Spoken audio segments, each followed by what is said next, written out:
Long ago, nestled between the rolling hills and the golden grasses of the savannah, was a small village called Nduma, where the sun painted the sky every evening with brilliant shades of orange and purple. Life in Nduma moved slowly but meaningfully. The people farmed their land, sang as they worked, and danced when the rains came. But there was one figure who stood at the heart of it all, Mama Kazi, the village's storyteller, healer, and keeper of wisdom. Its trunk was wide enough to house a family, and its branches reached high into the sky like arms stretching toward the ancestors. This was Mama Kazi's wisdom tree. Children gathered around her, their eyes wide with curiosity and anticipation. Adults listened too, though they pretended not to. Even the animals seemed to slow their movements when Mama Kazi spoke. Like the tree, it waits until the storm passes. Then came the drought. At first, it was just the absence of rain. Then the streams dried, crops failed. The goats grew thin, the drums stopped eating, and the people grew quiet. It was the story of Kalum, a proud young hunter who had once lived where Nduma now stood. Kalum never saw rain again, she said softly, but before he died, he planted a new seed. From that seed, this tree was born. And from this tree, wisdom flows. The children were silent. Her back was bent, but her voice was strong, because our forgetting is what brought this hunger. When you forget your roots, the tree cannot bear fruit. But something began to change in the village. The children, once restless, now worked in the gardens together, digging deep trenches and planting native crops that could withstand the sun. They taught their parents what Mama Kazi had taught them. Songs of the ancestors began to rise again in the evening. And still, the rains did not come. Then, one night, Mama Kazi called the children close. She looked weaker than usual, her eyes dimmer. "The tree is thirsty," she whispered. Not just for water, but for unity.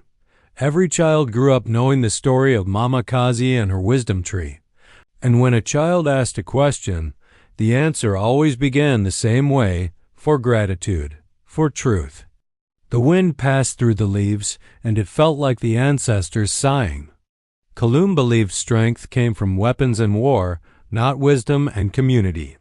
One day, he mocked the old healer of his time and chopped down the sacred tree that grew outside the village to build a new shelter for himself. Then it happened. A breeze stirred the leaves. A low rumble came from the distant hills. The people no longer saw stories as childish things, but as sacred roots that kept their village alive. The wisdom tree became not just a place for tales, but a place of learning, of gathering, of renewal. Mama Kazi passed not long after, beneath her beloved tree, smiling as if she had seen what came next. They buried her beneath the tree, as was her wish, but her spirit remained. On certain nights, when the moon is full and the wind is just right, you can hear her voice and the rustling of the leaves. A drop of water fell onto Mama Kazi's hand. Rain. Slowly at first, then all at once, the heavens opened. People danced. Children laughed. Pots were lifted to the sky. And the wisdom tree, for the first time in years, glowed with life, its bark slick, its leaves singing. Mama Kazi rose to her feet. Her body no longer trembled. "You have remembered," she said, "and now the earth remembers you." She told the villagers, "Let us all bring a gift to the wisdom tree, not of gold, not of goats, but of memories." Each family was to tell one story beneath the tree, something they had forgotten to share. A tale of a grandmother, a song from a lost uncle, a proverb from their childhood. The rain stopped that year. The rivers turned to sand. Kalum hunted every day, but he found no game. The land had turned against him. One by one, they spoke. Voices cracked. Tears fell. Laughter returned. Even the skeptical elders came forward with dusty tales they hadn't told in decades. Desperate, he returned to the stump of the tree he had cut and cried. "I was strong," he said, "but not wise." Some whispered that the ancestors had turned their backs. Others said it was just nature being cruel, but Mama Kazi knew. She said nothing. Instead, one night, when the moon was swollen and golden, she rose slowly from her stool beneath the tree and walked into the center of the village with her wooden cane and her quiet eyes. Mama Kazi nodded and handed her a calabash of water, a handful of seeds, and a smile. Then begin with the soil. As the drought worsened, more children came. Mama Kazi taught them the old ways, how to collect dew from the morning grass, how to speak to the wind, how to honor the sun. She told them the names of forgotten plants and how to sing the rain song. These were not magic tricks, they were memories. And slowly the children began to remember. One day, a group of elders approached the wisdom tree. Their faces were hard, their voices skeptical. And when the wind passed through the tree's leaves, it seemed to echo her voice as if the tree itself remembered. It was said that the tree had grown from the seed planted by Mama Kazi's own grandmother, who had whispered prayers into the soil before burying the seed. And everyone who listened came away with something they didn't know they needed. But as seasons passed, a change began to stir. Younger villagers started drifting away from Mama Kazi's evening gatherings.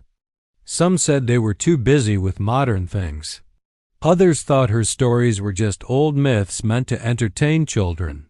Phones had begun to glow in the hands of the youth, and radio waves carried voices from cities far beyond the hills. The wisdom tree still stood, and Mama Kazi still told her stories, but fewer and fewer came to listen. Over time, the tree became sacred. Mama Kazi was not just old, she was ancient. No one truly knew her age. Her skin was a deep, rich brown marked with fine lines like the bark of the old baobab tree.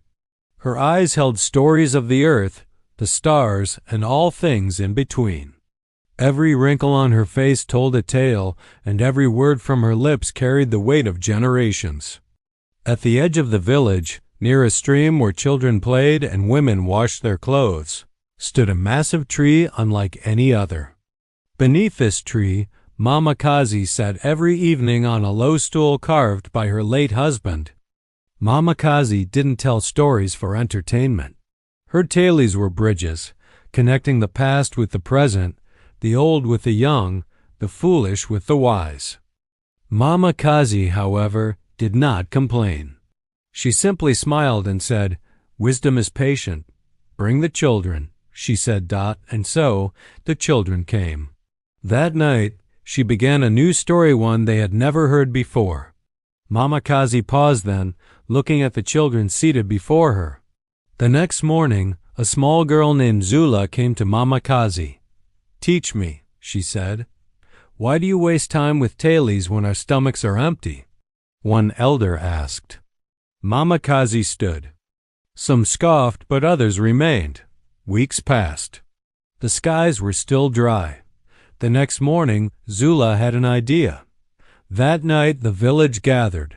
Mama Kazi sat quietly as they spoke, her eyes closed, listening. The drought was broken. But more than that, something deeper had been healed.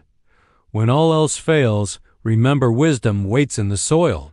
And so the village of Unduma lived on stronger, wiser, and deeply rooted.